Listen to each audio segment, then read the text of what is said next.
El tema que vamos a ver a continuación son los silogismos.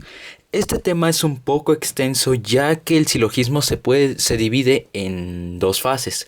La fase del cuadro de premisas y la fase donde involucramos los diagramas de Venn. Si no sabes qué es un diagrama de Venn, puedes googlearlo.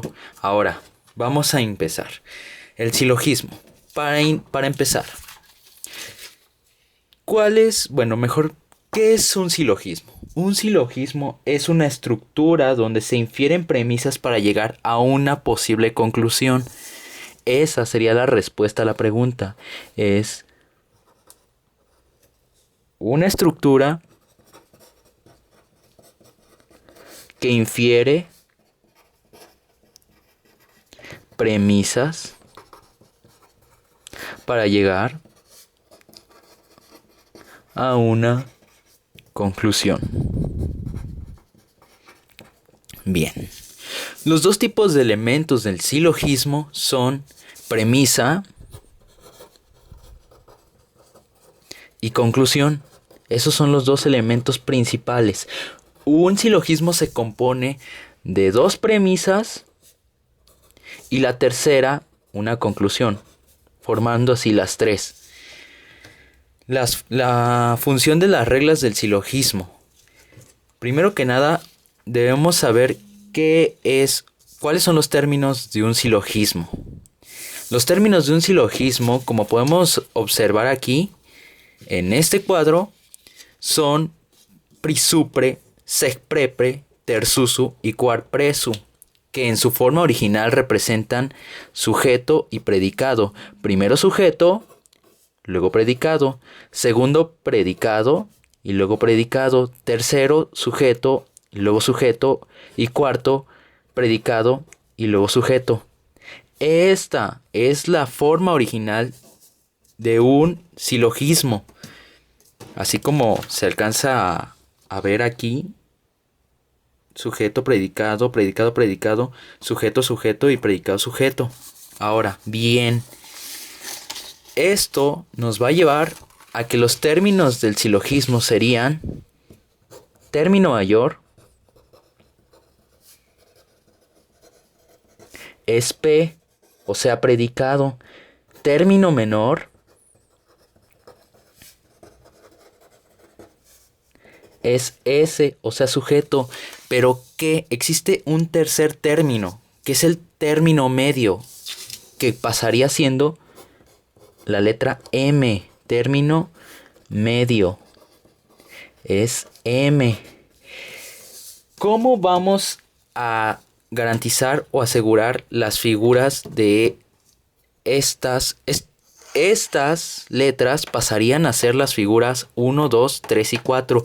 Estas figuras más adelante las vamos a ver. Ahorita no pienso tocar esto porque primero se tiene que comprender qué es el cuadro de oposiciones.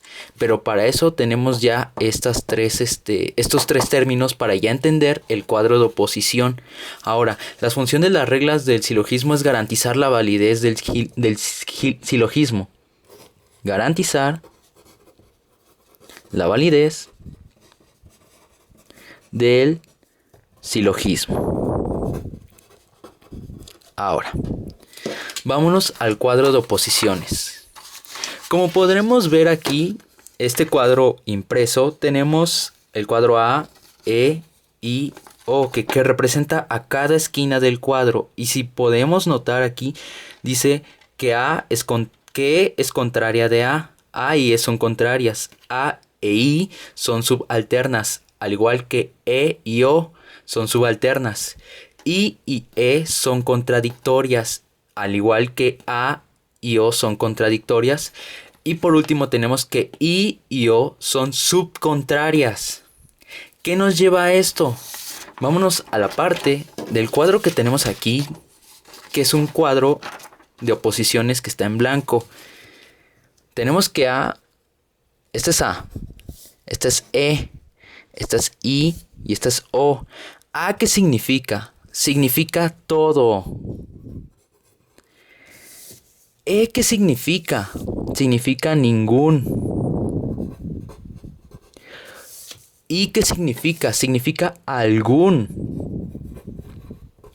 Y o por término final significaría algún no.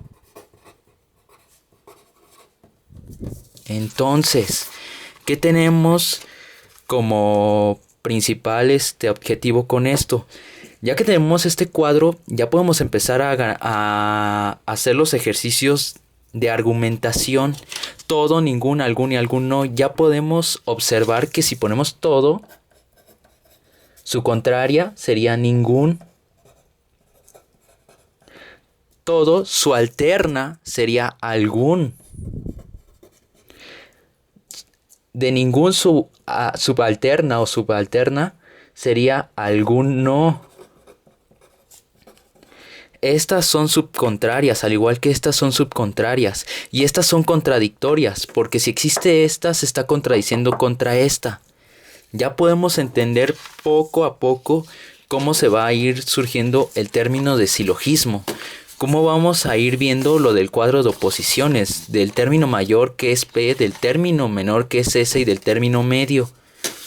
Estas van a ser las estructuras del silogismo para poder ver ya más adelante la figura 1, la figura 2, la figura 3 y la figura 4, que vienen siendo en sí estas figuras, pero involucrando el término medio. Y ya con esto vamos a empezar a ver todo, algún no y ningún sobre un argumento. Espero haya quedado claro este pequeño